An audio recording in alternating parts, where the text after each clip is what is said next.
Hi നമസ്കാരം. ഞാൻ doctor തീർത്ഥ. അപ്പോൾ ഇന്ന് നമ്മൾ എല്ലാവരും അറിഞ്ഞിരിക്കേണ്ട ഒരു കാര്യത്തെ പറ്റിയാണ് ഈ വീഡിയോ പറയാൻ പോകുന്നത്.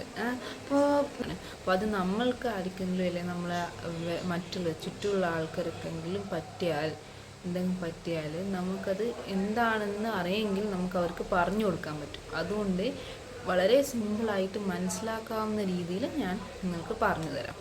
അപ്പോൾ ഒരു കാരണത്താൽ അപകടങ്ങളോ അല്ലെങ്കിൽ എന്തെങ്കിലും ഇഞ്ചുറി കാരണത്താലോ നമ്മളുടെ പല്ല് മെയിൻലി ഫ്രണ്ടിലത്തെ മേലെയും താഴെയുള്ള കാണുന്ന പല്ലുകൾക്കാണ് കൂടുതൽ നമ്മൾ വീണ് കഴിഞ്ഞാലോ അല്ലെങ്കിൽ ആരെങ്കിലും ഇടി കൊണ്ടാലൊക്കെ ആ പല്ല് ഇളകി പുറത്തേക്ക് വരിക. അപ്പോൾ കംപ്ലീറ്റ് ആയിട്ട് ആ പല്ലിൻ്റെ ക്രൗണും റൂട്ടും കംപ്ലീറ്റ് ആയിട്ട് പുറത്തേക്ക് വന്നിട്ടുണ്ടെങ്കിൽ നമ്മൾ എന്താണ് ചെയ്യേണ്ടത്?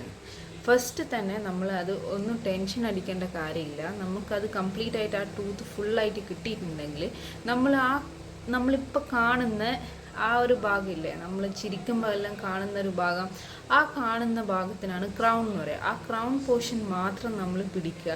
നമ്മൾ ആ പല്ലിൻ്റെ വേര്, അതായത് റൂട്ട് പോർഷൻ ഒരിക്കലും തൊടാൻ പാടില്ല. കാരണം അതിൽ ബ്ലഡ് വെസൽസും ആ ഒരു ബ്ലഡിൻ്റെ കണ്ടൻസ് ഒക്കെ ഉണ്ടാവും. അത് നമ്മൾ ഒരിക്കലും ടച്ച് ചെയ്തിട്ട് കണ്ടാമിനേറ്റ് ചെയ്യാൻ പാടില്ല. അപ്പോൾ ഫസ്റ്റ് തന്നെ നമ്മൾ അതാണ് ശ്രദ്ധിക്കേണ്ടത്. പിന്നെ നമ്മൾ ശ്രദ്ധിക്കേണ്ടതെന്ന് വെച്ചാൽ ഇമ്മീഡിയറ്റ്ലി നമ്മൾ ആ പല്ല് നമ്മൾ ആ ക്രൗണിൽ പിടിച്ചിട്ട് ടാപ്പ് വാട്ടറിൽ അതും വളരെ സ്ലോ ആയിട്ടൊന്ന് കഴുകുക. നമ്മളത് തുടച്ചിട്ട് നമ്മളത് ഫിംഗറിനെ കൊണ്ടോ അല്ലെങ്കിൽ ബ്രഷിനെ കൊണ്ടോ ഒന്നും അത് കഴുകിയിട്ട് കളയാൻ പാടില്ല. ജസ്റ്റ് ഒന്ന് അത് ടാപ്പ് വാട്ടറിൻ്റെ അടിയിൽ ഇങ്ങനെ വെച്ച് കൊടുത്താൽ മാത്രം മതി. എന്നിട്ട് നമുക്ക് അതേപോലെ തിരിച്ച് വെക്കാൻ പറ്റുമെങ്കിൽ നിങ്ങൾക്ക് പിന്നെ എന്താണെന്ന് വെച്ചാൽ നമ്മൾക്ക് തന്നെ നമ്മളുടെ പല്ല് തിരിച്ച് വെക്കാൻ പറ്റണമെന്നില്ല. കാരണം അത് ചിലപ്പോൾ വളരെ പെയിൻഫുൾ പ്രൊസീജിയറായിരിക്കും. അതുകൊണ്ട് ഇമ്മീഡിയറ്റ്ലി നിങ്ങൾ ഡെൻറ്റിസ്റ്റിൻ്റെ അടുത്ത് പോകേണ്ടതാണ്. അതിന് മുന്നേ നമ്മൾ എന്ത് ചെയ്യണം? ഈ പല്ല് കുറച്ച് പാലിലോ ഇല്ലെങ്കിൽ നമ്മളുടെ തന്നെ സലേവയിലോ ഇല്ലെങ്കിൽ സെലൈൻ സൊല്യൂഷനിലോ ഇട്ട് വെക്കാവുന്നതാണ്. എന്നിട്ട് within half an hour to 1 hour ഉള്ളിൽ തന്നെ നമ്മൾ ഡെൻറ്റിസ്റ്റിൻ്റെ അടുത്ത് എത്തേണ്ടതാണ്. നമ്മൾ പാനിക് ആവാതിരിക്കാൻ നല്ലോണം ശ്രദ്ധിക്കണം. മാത്രമല്ല കുട്ടികളാണെങ്കിൽ നല്ലോണം ടേക്ക് കെയർ ചെയ്യണം. നമ്മൾ എത്രയും പെട്ടെന്ന് നമ്മൾ ഡെൻറ്റിസ്റ്റിൻ്റെ അടുത്ത് എത്തുന്നോ അത്രയും ട്രീറ്റ്മെൻറ്റ്സ് സക്സസ്ഫുൾ ആയിരിക്കും. കാരണം ലേറ്റ് ആവുന്നതിനനുസരിച്ച് ട്രീറ്റ്മെൻറ്റ് സക്സസ് ആവാനുള്ള ചാൻസ് കുറവാണ്.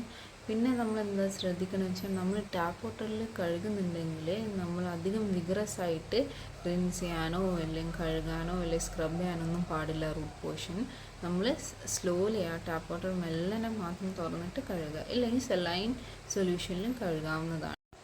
ഇനി നമ്മൾ ഈ പല്ലും കൊണ്ട് ഡെൻറ്റിസ്റ്റ് അടുത്ത് പോയി കഴിഞ്ഞാൽ എന്താണ് ഡെൻറ്റിസ്റ്റ് ചെയ്യുക എന്നത് ഞാൻ നെക്സ്റ്റ് വീഡിയോയിൽ നിങ്ങൾക്ക് ഡീറ്റെയിൽ ആയിട്ട് പറഞ്ഞു തരാം. Thank you.